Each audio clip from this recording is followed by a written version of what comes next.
welcome to TRPG, the talk show. I am Nikki, and I use she, her pronouns. I'm the producer here at TRPG. And go ahead and introduce yourself, Darby. Hello, I am Darby. I'm one of the co-hosts here for this here fine, lovely talk show, and I'm also the community manager for TTRPG. I use she, her pronouns. Awesome. So let's start with what's in your cup. Cool. I've got 3 this time. Starting the new year off right with water, an old Arizona mango thing, and then a milkshake that I definitely put in the fridge before I went to bed. I'm going to choose to believe that. I am drinking the Bookworm blend from Friday Afternoon Tea. I don't remember what's in it. It is delicious, and I'm pretty sure there's no caffeine in it because it is 2 o'clock, and I will be up all night if I do that. And I also have water as well. So what's new in your life, Darby? What's happening with you in the TTRPG community? Write it down. Well, you'll notice from last year, my title has been updated. So from technical admin to community manager. That's cool. I am also in Stardust Ghosts on every other Wednesday on the Neon Lights Roleplay channel at 5:30 PST. Yes, read your own handwriting. And also catch me Tuesdays on the First Watch YouTube channel where I play in a D&D 5th edition game. Awesome. Yep. I don't have anything going on outside of what I do at the channel. However, well, not until March anyway. But we are excited to share again that we are doing a collaboration with Monster Fuckers Anonymous to raise 100 subs. So it's not a collab for exposure. We will be splitting the revenue from all 100 of those subs. After we hit our goal, we'll release the pre-recorded tape of us playing Smash, Crash, or Bash, which is Smash if you would do with the monster, Crash if you want to cuddle and take a nap, or Bash if you would fight that monster. So there's no good segue from that into introducing our first guest, so we're just gonna do it. So Darby, go right ahead. If you're talking, I cannot hear you.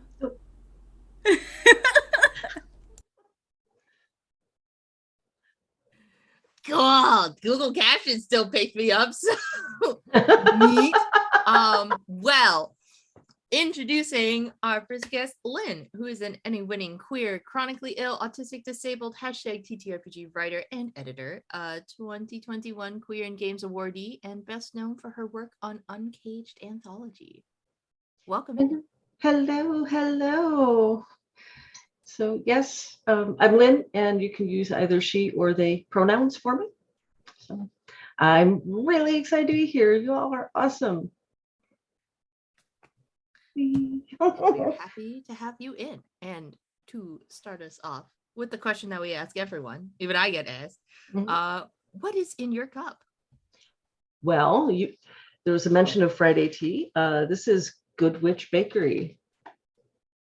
So green tea stems, barley, ginger, toasted rice, goji berry, and allspice and vanilla. Oh my gosh, that sounds so good. Yeah. Is filled to the teepee top with flavor. You know, I had my eye on that one for a long time because witchy, I couldn't say no, but it was just really nice. So yes. Alrighty. And speaking of things that are around us and stuff and things, your shirt, if you want to show our dear viewers, as we saw earlier, it says Friends of Fishtifer. So please tell us about this lovely adoptable friendly cat. Okay, so one of my coping mechanisms for everything is following social media accounts for cats that are awesome, which is every cat, but Fishtifer got really famous because he was up for adoption. He's FIV positive, and people were just passing him over. And he's got these really big cheeks because when a male cat is not neutered until later, they develop these really pronounced, adorable, squishable cheeks. And he's big cheeks, and he had the really sad eyes in his adoption photo. And everybody just, oh my gosh, he went viral. And I was one of the people that fell in love with him. And he got adopted after a huge outreach. And a fan, I think it's Poorly Drawn Cats, drew this sketch of Fish to Fur. And then because the internet is an awesome place, sometimes the powers that be came together and they put it on a shirt to raise money for the shelter that he had been at. So all of the proceeds, well, not all, a good percentage of the proceeds, I'm not sure how the site company works, goes to the shelter to help other cats while they wait for good homes. And I am a lifelong cat lover. I am a huge proponent of Adopt, Don't Shop.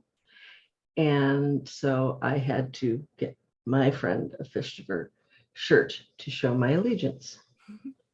So as somebody who works with a cat rescue, I'm absolutely with you on Adopt Don't Shop, because there are so many kittens out there who need homes, and older cats too. Like, they're perfectly good, friendly, cuddly.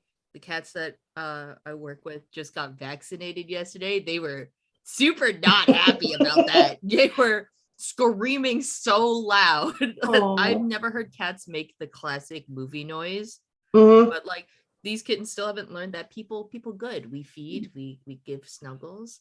Right. They still classic cat noises.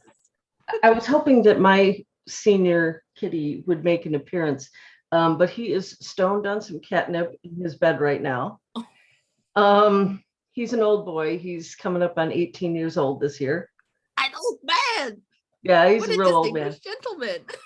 I don't know about distinguished, but you know. So I have a little rescue mini poodle mix. I don't know what he's mixed with. He's a weird looking baby, but we call it resting concern face because he has these like big eyes. He always looks so sad, and he's missing some teeth. So now he does a little blep whenever he wakes up. And he is so cute, but he is so stinky. Like, just the stinkiest old man. And then his top of his head's bald, but then he has like a crown of hair behind it. So it just like looks like an old man. Oh my god, I love he's it. like a 1600s monk. Like, yeah. It's like, get yourself senior pets. They are full of awesome and cuddles. And yeah, don't sleep on them because you're missing out. 18. So if you see me at any point have to get up, it's because he's gotten up from his nap and demands the door be opened. But you know, you must always open the door for them because yeah, always. Alrighty. Next up for you, you hold a Master of Theological Studies from Harvard Divinity School and a Master of Jewish Studies from the Spertus Institute. And mentioned that you've mentioned in the past that this has helped you in your role in student fairs as well as activism. What I want to know is, do you feel like this experience has ever made its way into your written work? Oh yeah, oh for sure. You know, so my background really is in world religions, and I think of that as just learning about your fellow humans. Because the world is a really interesting and rich and diverse place. And we should do that. We should get to know how other people think and what they believe, and decenter ourselves from you know, the process of whether it's writing or, you know, in my case, I was in higher education. And that perspective really helps with writing, because when you're creating characters, when you don't create in a vacuum. And there are so many different ways that our audiences react and engage with anything that we do. We need to be mindful of different perspectives. It's been very helpful, I hope, for maybe I don't claim to know everything, but I know enough to know when I really need to call in an expert, you know, if that makes sense. To say, hey, this is not my lived experience, this is not my identity, but I can flag this for a place that could be problematic. Let's bring in somebody. it's been hugely helpful. I mean, by the time that I was done with my higher ed career, because higher ed likes to give you more things to do all the time without increasing your pay, my work encapsulated not just working with students of various worldviews, religious, non-religious identities, but I was doing race, gender, sexual orientation, immigration status, just about any field of diversity that they could give me, they gave me. And it was enjoyable work. I really loved it. And I learned a lot, and I know I'm better as a creator and as a person for having done that. And one of the things that I created for an earlier project called Friends, Foes, and Other Fine Folk, one of the characters that I created was very much a loving homage to some of the students that I knew. She's a South Asian astronomer, navigator, and I really, yeah, she's an homage to some very special people that I got to know through my work. We love that. This, and also you mentioned a little while ago now, but like touching on like you knowing when you don't know something and knowing when to call someone in. I feel like that's like a really important aspect of like creativity and writing and making all these stories that I think sometimes people are not good at admitting when you don't know something, or admitting that you can't just like learn something like I'll just read Wikipedia for a second. I read a book about it, so now I can say stuff about it. God. Right. I read one article, so no. And no mention that article was written by like a cishet white dude. Yeah. Right. Yeah. I was thinking about this experience like earlier today, serendipity, I guess. But when I first started as like a first year in my college, I remember we were sitting in this room and this one cishet white dude was insisting that he could understand what it felt like to be a person of color by reading books and like by reading their experiences, and just the like the people of color in the room were like, what the fuck are you talking about? The hard part is you can't really tell that person anything. Yeah. Right. Which is why I teach children. And I spent 4 years and wrong. I really should have just cut my losses there and just been like, this person not worth it. I am that liberal queer that Fox News has warned you about, and I am indoctrinating your children. Indoctrinating the children with the liberal gay agenda. I mean, it's important. And I mean, I think back to even when I started the work, how much I just didn't know, because there's a lot that's not been in my life experience. So it's been really humbling work, and it's been really gratifying work. And to be able to take that into a new field was really exciting for me. And when I think about Uncaged was really an eye-opener for that, because so many people came to tell us that they felt represented and seen and were excited about the stories in a way that they hadn't had before with D&D or with other games. And it just inspires us, I think, all of us who are involved in that project to do more. Yeah. And speaking of doing more and, you know, all of this, your entry for Rebirth and New Beginnings was really significant to you as the first piece written since losing your father. And I was wondering what you can tell us about what you wrote. That was the first thing that I did creatively after my father passed. It was unexpected, and it's been really hard. And working on a project for that felt really important. And I was right. It was quite cathartic, actually. So I created a magic item, and big surprise, I'm a big nerd as well as a big geek. So I love science. I was not great at it, but I love it. And when I thought about rebirth, when I thought about, to be reborn means you have to die first, whether that's metaphorical, whether that's a literal thing. And I was thinking about the cicada. Now, I'm in Chicago. We get cicadas every year, but every 17 years, they come out in full force, and you cannot miss them. They are so loud that they will drown out everything. We're due in about 2 years, I think, for us to come back. And most of the time, most of the 17 years, they're underground, and they're just waiting for the time that they'll emerge. And when they emerge, they do so as a group, and it's their voices all resonating that help them to survive and thrive, because they come out in large numbers and predators can't get to them all. And I thought that's really powerful, because when I was in this state of grief, that was like that hibernation period. You have to go inside, and you're transforming even when you don't feel like anything is happening. There's alchemy there. And so that inspired rebirth. And I wanted it to be something that would allow a player character that doesn't normally have access to that ability.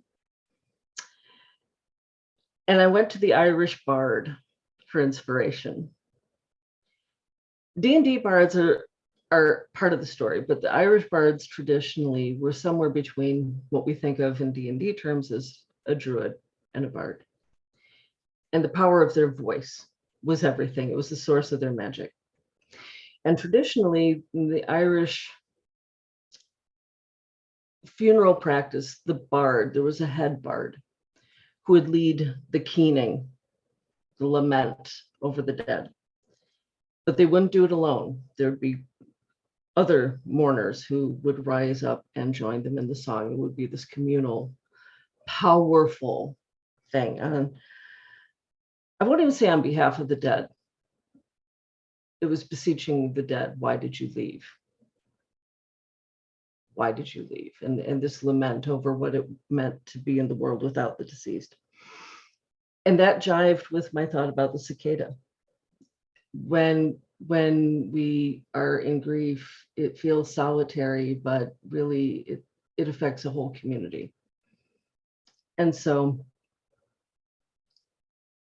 it takes very much a Celtic approach to this process of using the voice and using the resonance of the community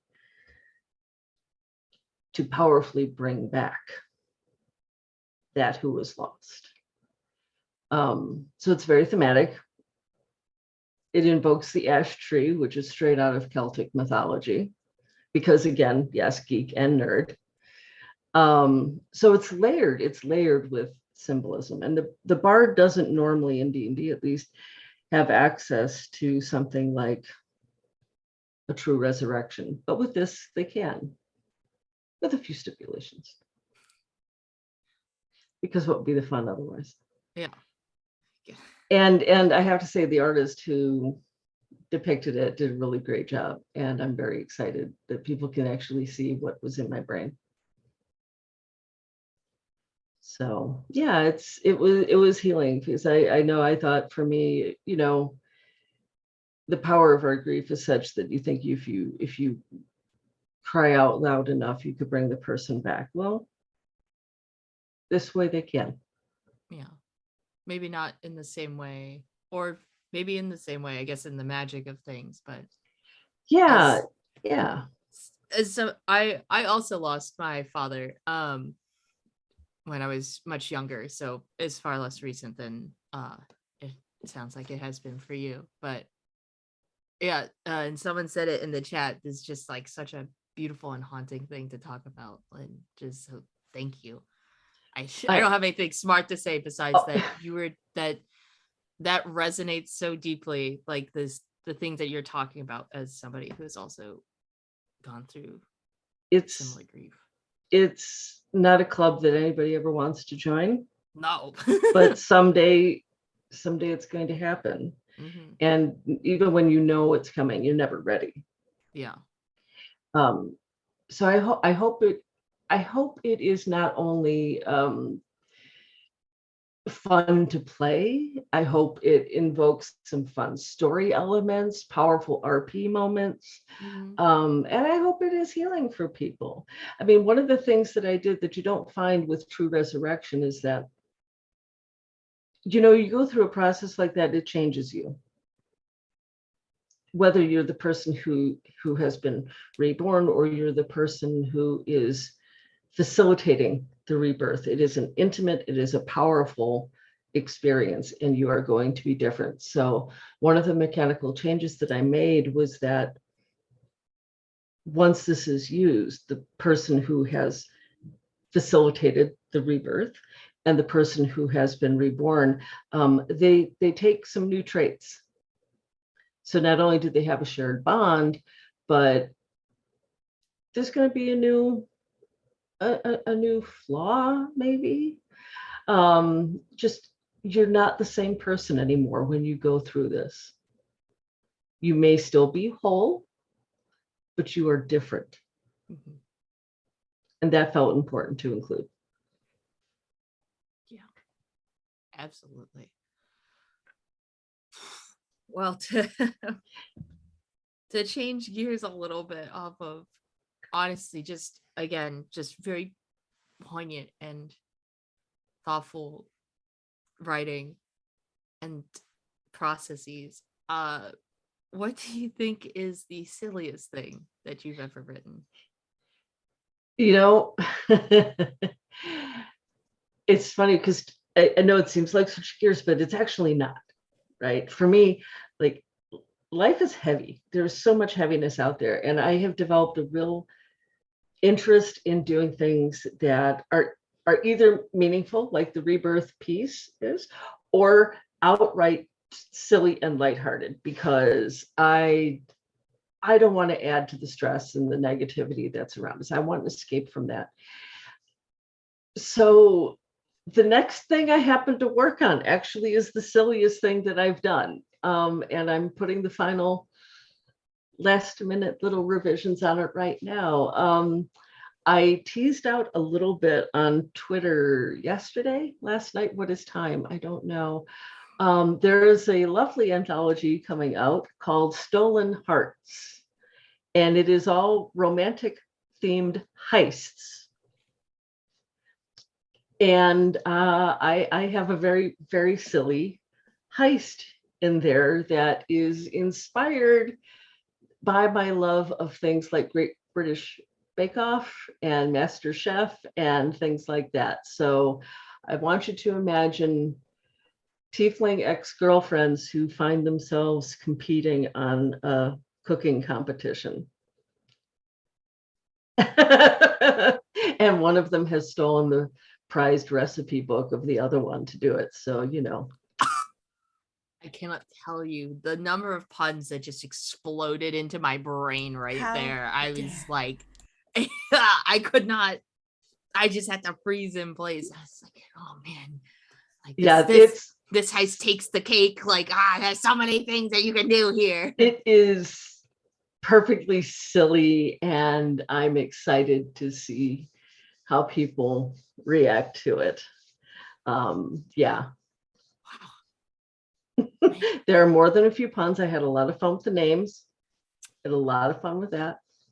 And it's just, like, I don't want people to be like, oh, heavy, high stakes drama. No, there are high stakes for RP purposes, but it's not like if the heist doesn't succeed, the end of the world, you know? I want you to just go in there and have a good time, and maybe have some good tea when you're playing, and have a good biscuit to go along with it. So yeah.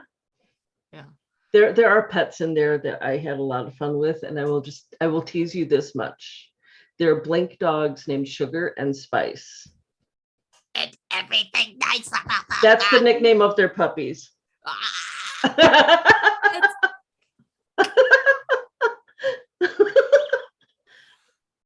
So I'm Nikki. I'm thinking maybe we run one of these heists on the channel and just Yeah, Chris is in the chat being like, Vicky, we must play. It's so silly and it's so fun. And see what kind of half-baked schemes that our characters can come up with. Oh my god. I like Paul's take the cake literally. So yeah, and that is so much fun. You come up with some things sometimes and you look at the screen, you're like, oh, that just came out of my brain. Oh, that's fun. And I've had that feeling a lot. Like I can't wait for people to meet the characters.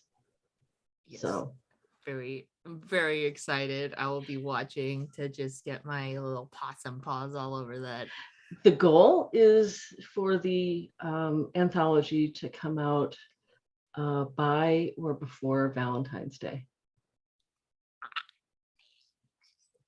For all your romantic needs. Ooh, that should be so fun. But man, yes.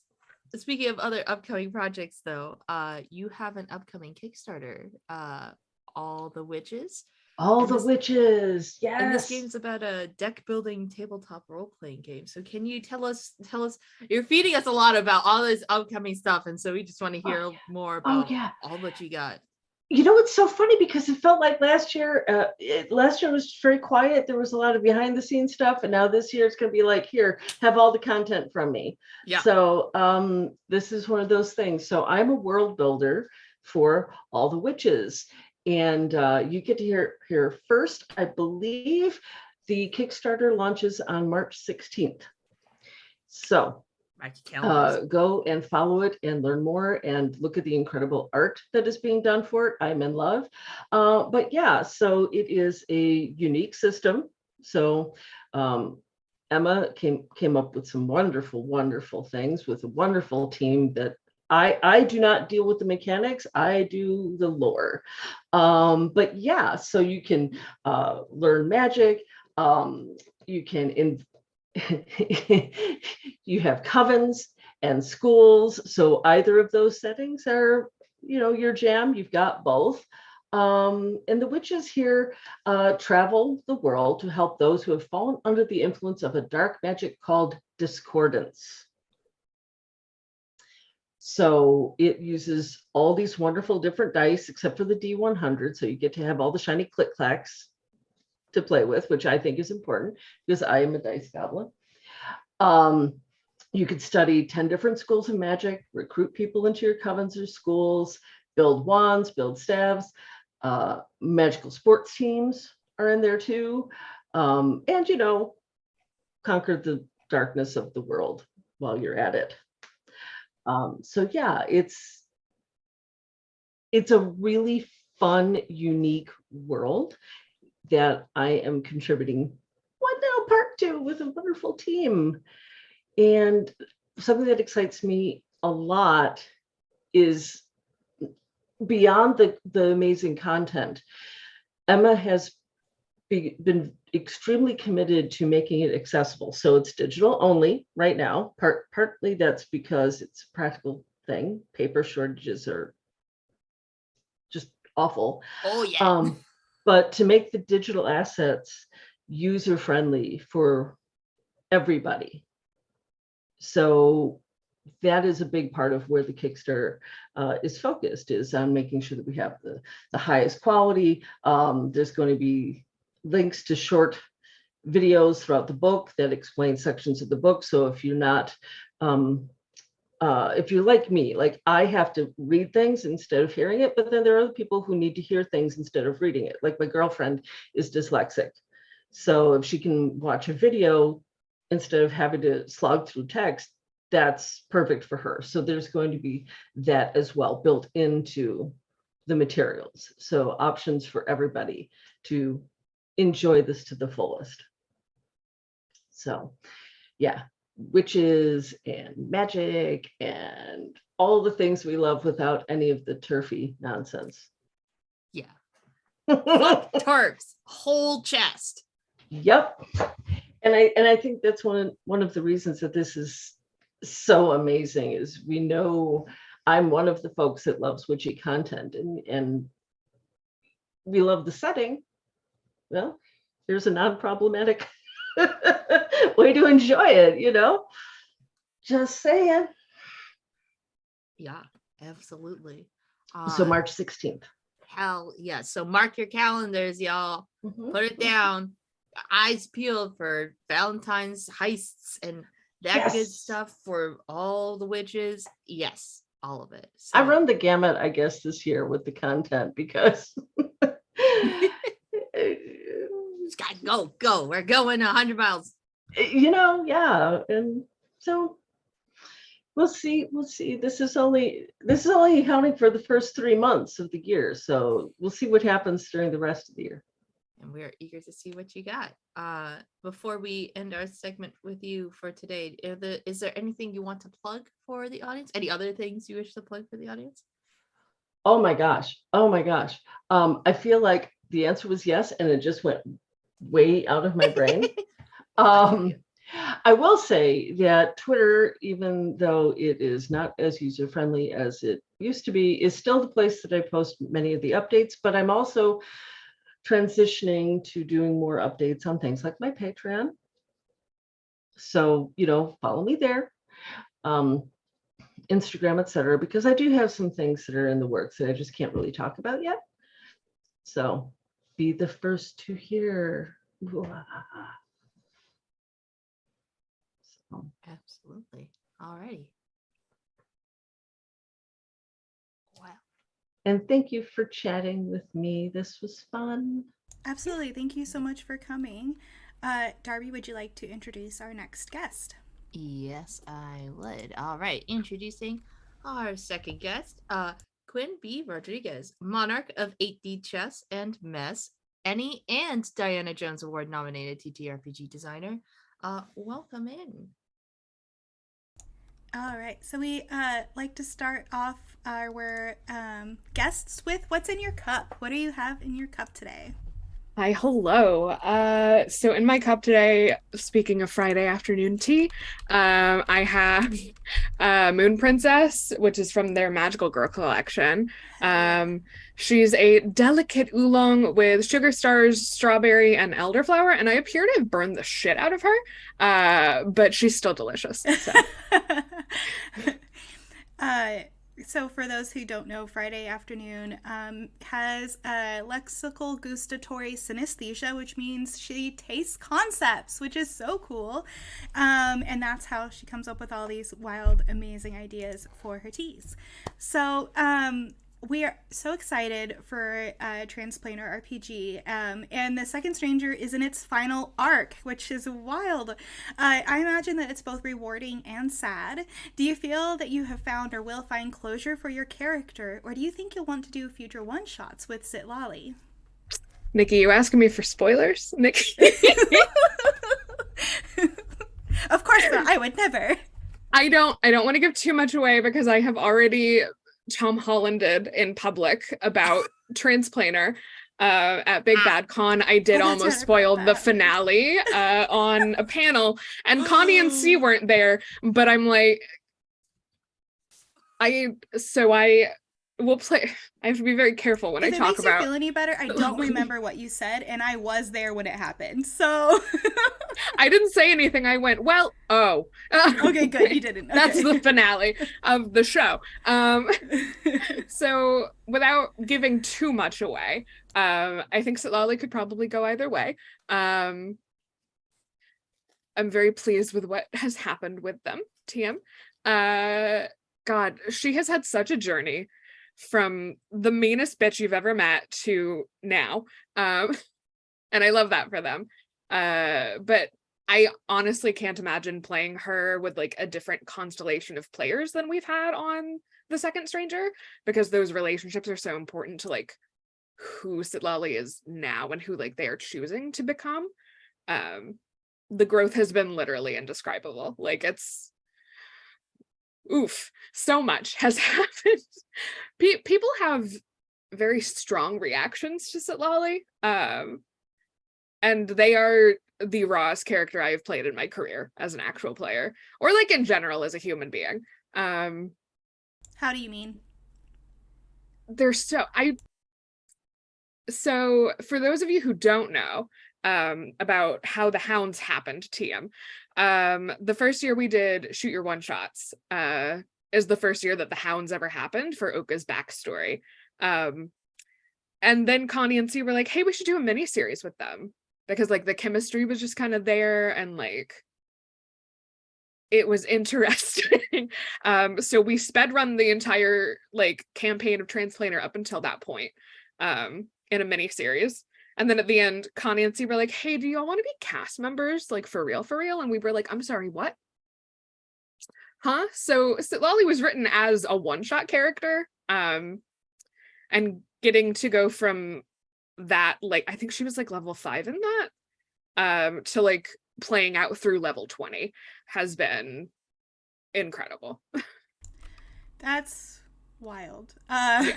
But I don't know about you, but like when I write a one-shot character, they end up with a whole life backstory, so it doesn't. One-shot character with a 5-page backstory, baby. Let's go. So I don't know if that's what your experience is as well. Yeah, and also things just kind of happen. Like choices made. Oh, is that a spoiler? Can I talk about that? How long ago was it?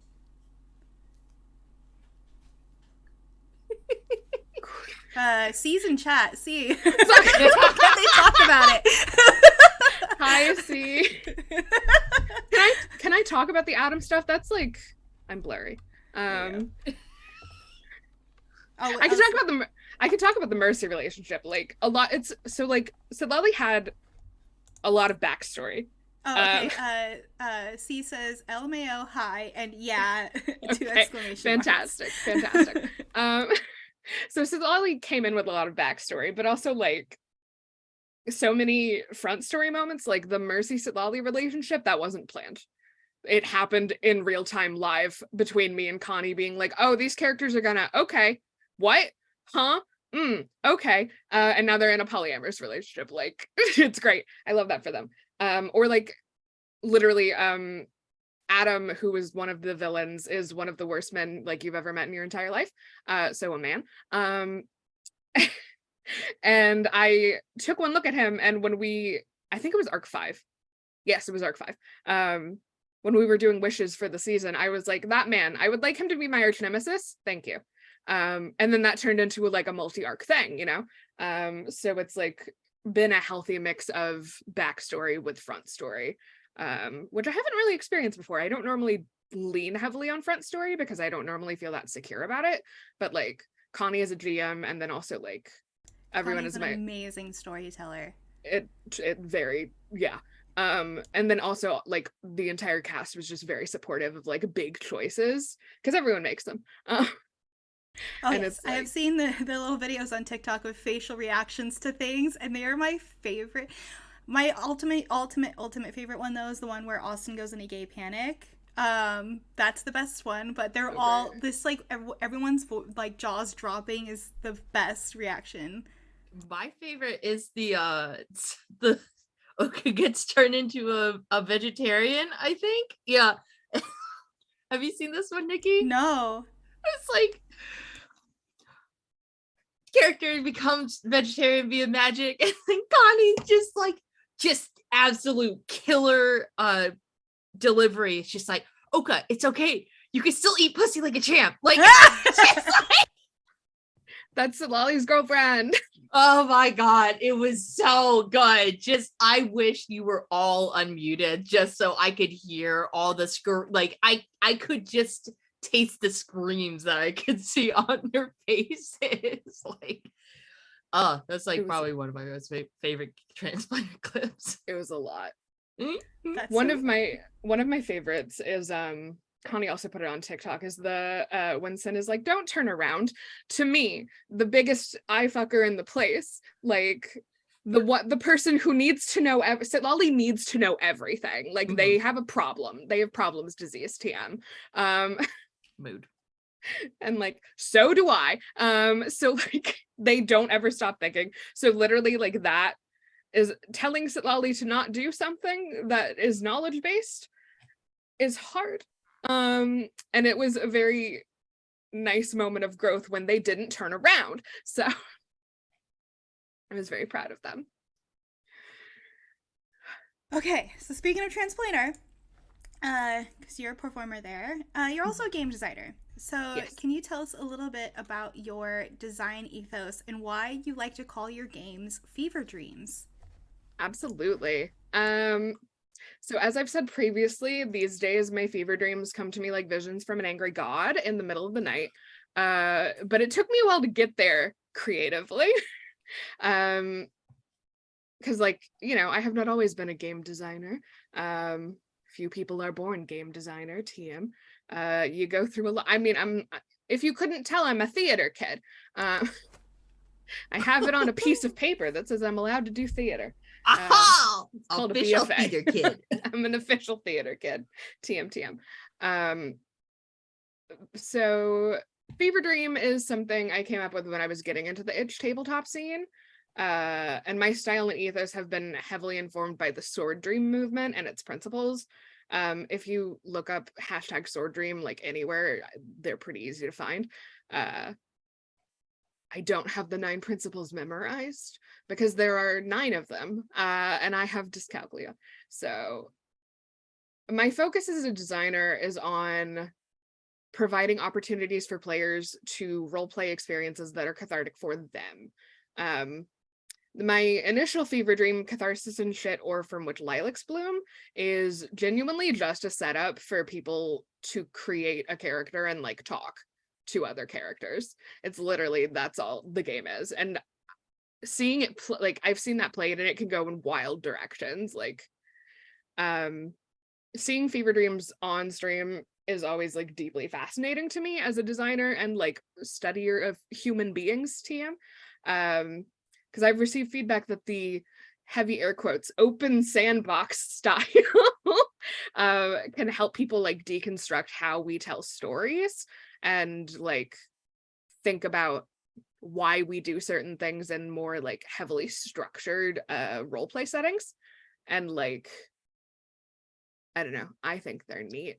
I agree, and I think like as a neurodivergent person, like the structured playtime with friends is the easiest way for me to socialize.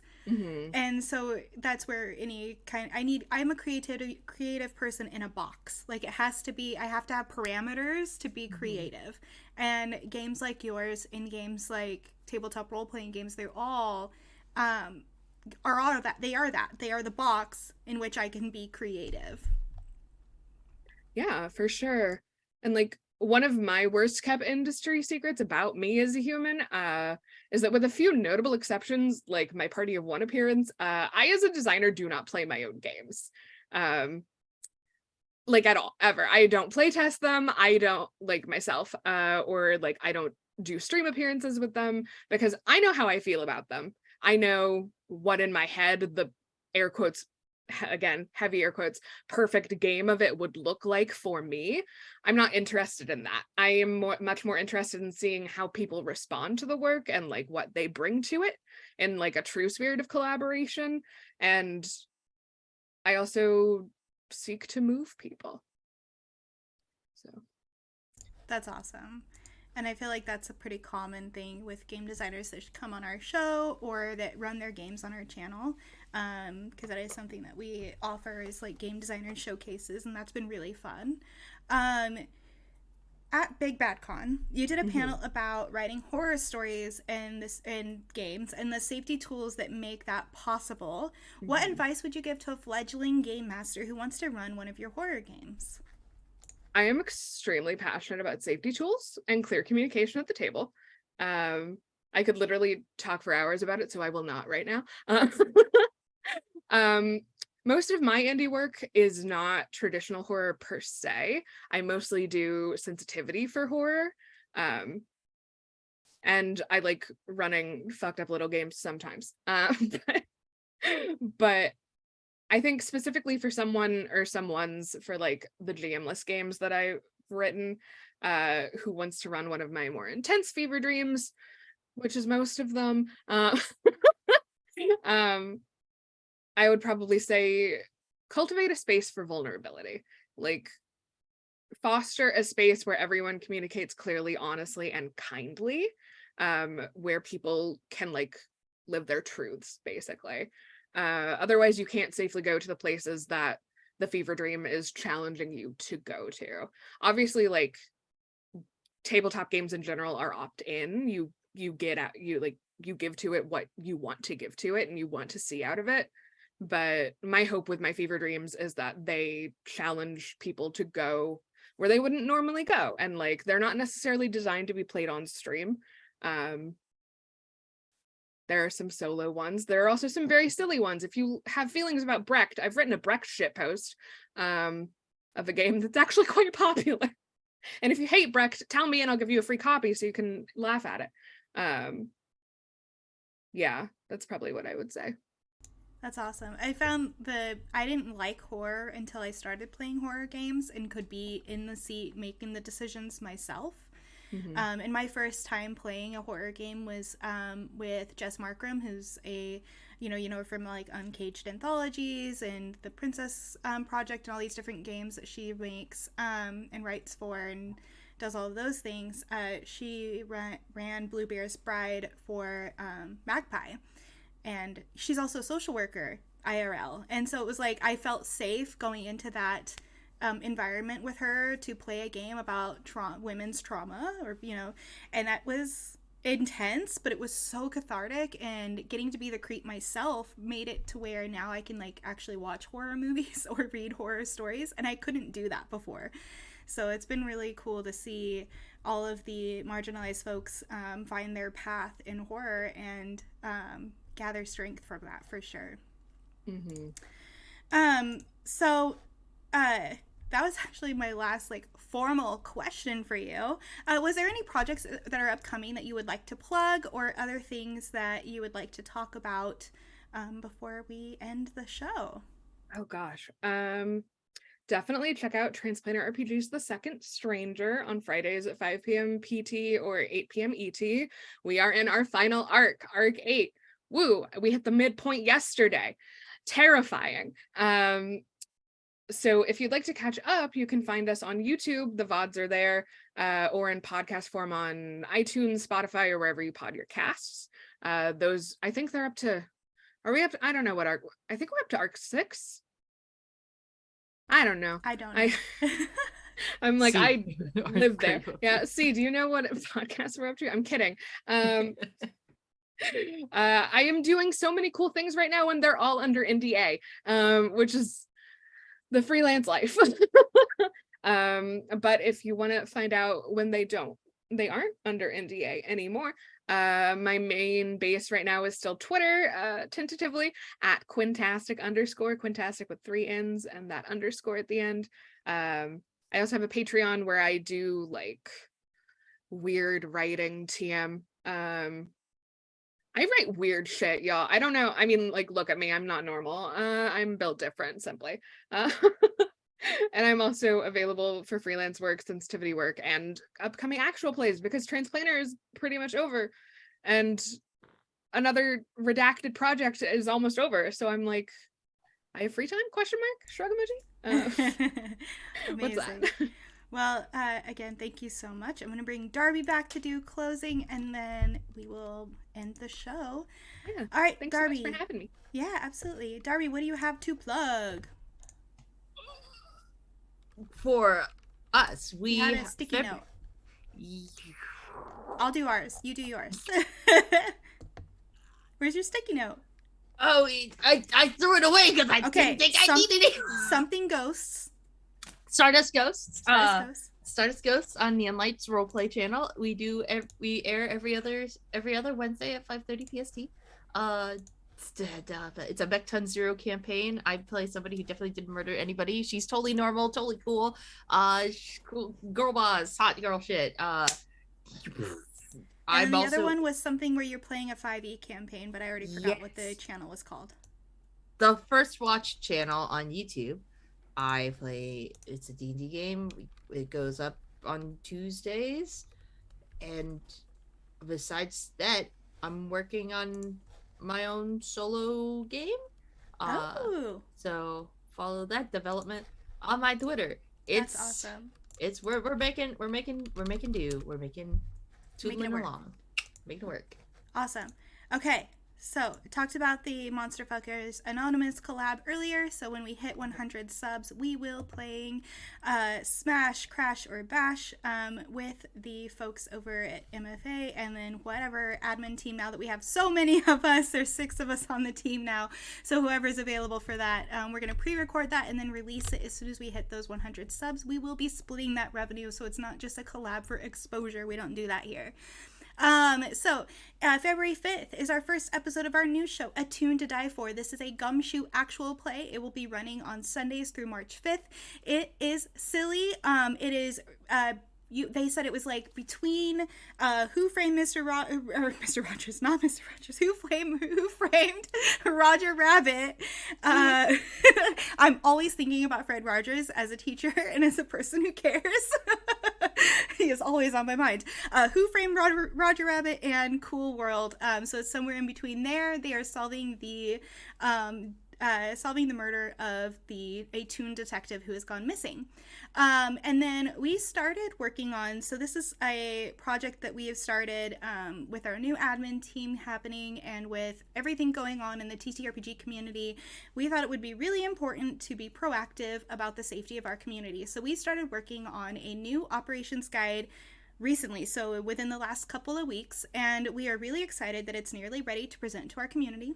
The guide details admin roles, decision-making policy, and the ways in which we keep our community safe. So if you haven't already, please join our Discord server to learn more about our operations guide, as well as engage in our community, and we hope to see you there, and we'll see you on the internet.